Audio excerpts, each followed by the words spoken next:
ভারতীয় ক্রিকেটের কিংবদন্তি সৌরভ গাঙ্গুলির জীবনে নিয়ে আসছে বায়োপিক। সেই প্রস্তুতি পর্বেই গত বৃহস্পতিবার ২৬শে জুন কলকাতায় হাজির হন বলিউড অভিনেতা আদিত্য রায় কাপুর ও সারা আলি খান।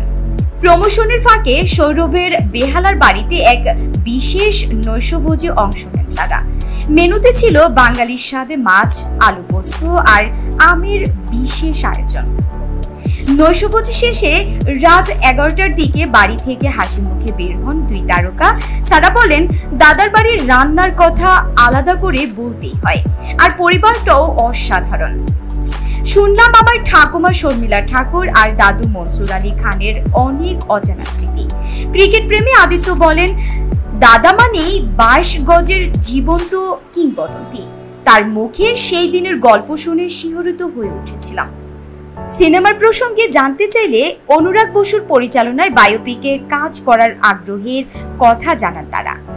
আদিত্য বলেন, সৌরভ ও দাদার চরিত্রে কাজের সুযোগ পেলে সেটা হবে ক্যারিয়ারের বড় প্রাপ্তি।